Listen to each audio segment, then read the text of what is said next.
Hi, my name is Yasmine Grecu.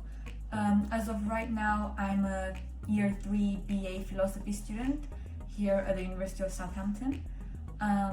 This summer, I partook in a virtual summer school program, which was held by Masaryk University, which is located in Czech Republic, Brno. I'm not sure if I'm pronouncing that right. Welcome to my vlog about international law and human rights.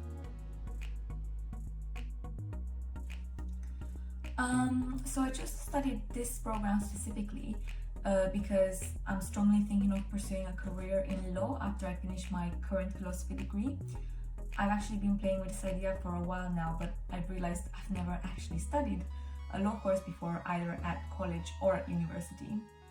So yeah, I thought that with the COVID-19 pandemic kind of putting everything to a stop this summer, it would actually be a really good opportunity for me to enroll in a virtual summer school program because it's a law course and I can see, do I like studying law?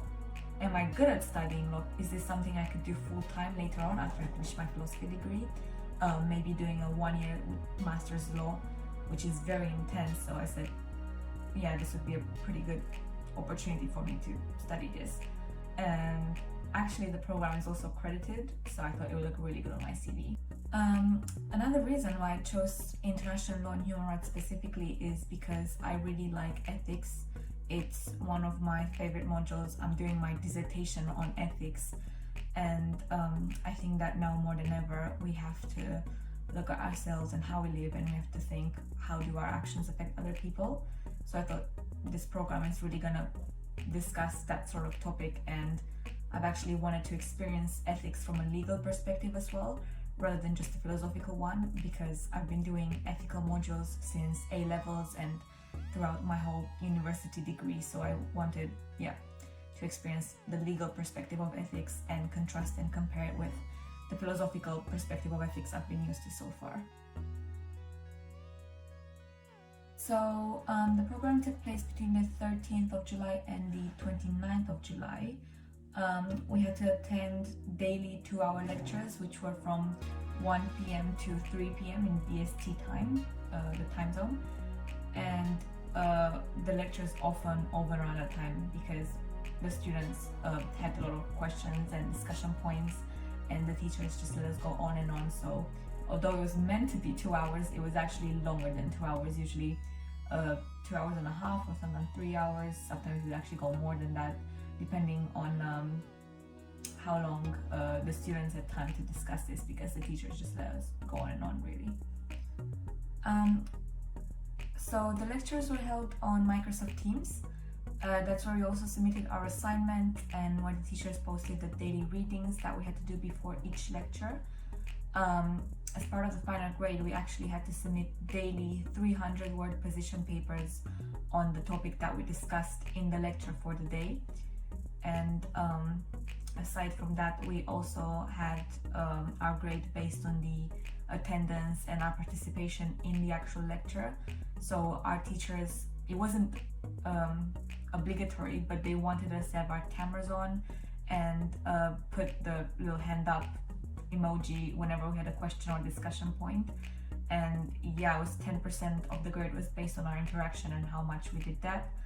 Otherwise, we also had a 10-minute presentation right at the end of the course on the 29th of July, I believe. The presentation was on a topic of choice that we discussed in the previous lectures, and we also had to submit a 2,000-word essay based on the same topic as the presentation. They were kind of in relation to one another because the presentation was more meant of feedback for the professor to tell us for the essay. So we did the presentation and I said, okay, this is good, this is bad, change this for the essay. My presentation and essay were on the topic of human dignity and whether human dignity can be enforced against the will of an individual. I did it with the example of prostitution, voluntary prostitution, and the human rights and social rights of sex workers. Yeah, so apart from the lectures, we also had an orientation day the week before the program started. The admin just discussed with us how our program was going to be structured, our assessments, things like that. We also had something called a coffee hour twice a week, where we could discuss before the lecture just any questions that we had, or make discussion points relevant to the lecture with each other.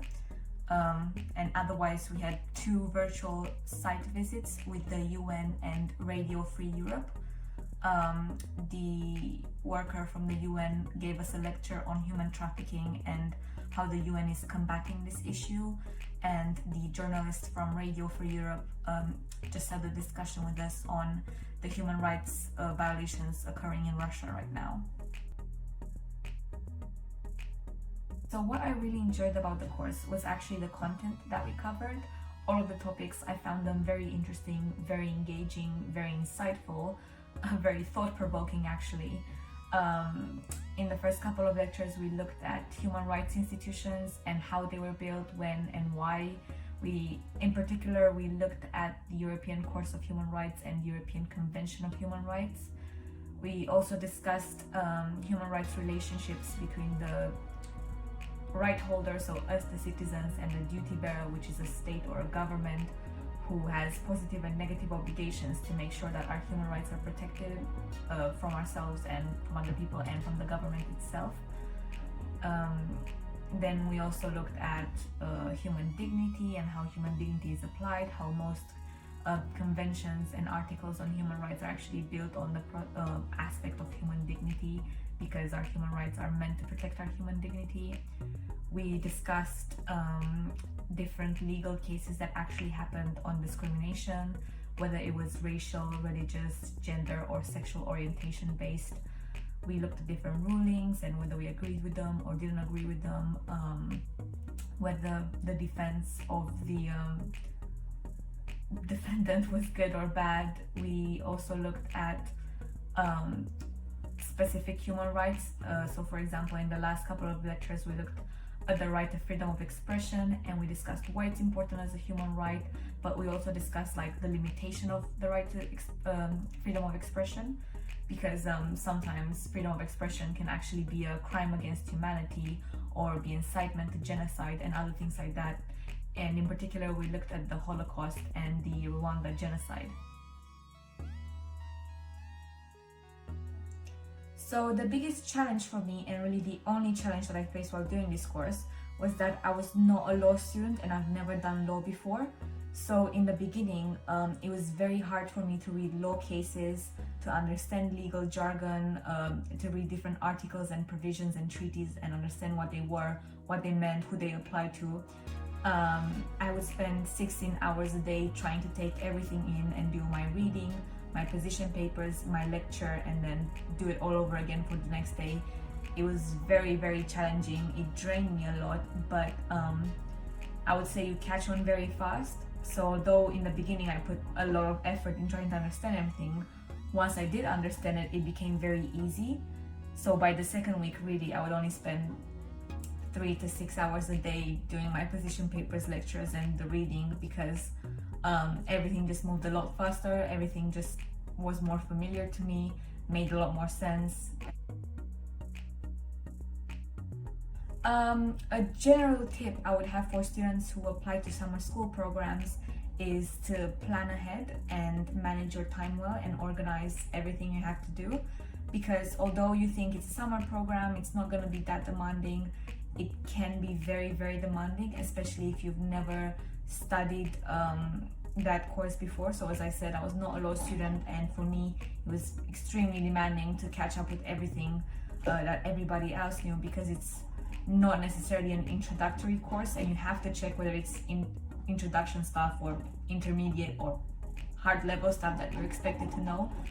And the other thing I would say is check the time zone of the university that the program is held by, because the lectures will occur in their time zone. And in my class, I had a student who was from America, but we used the Central European time zone. So he had to wake up very early in the morning, 5 a.m. in the morning. He had to be up and ready for the classes while we were doing it during lunchtime. But I would say just check the time zone of the program that you're partaking in, because it might be that it's impossible hours that you cannot meet. And otherwise, just plan ahead, organize your time, make sure that you have enough time to actually like do the program if you're gonna be serious about it.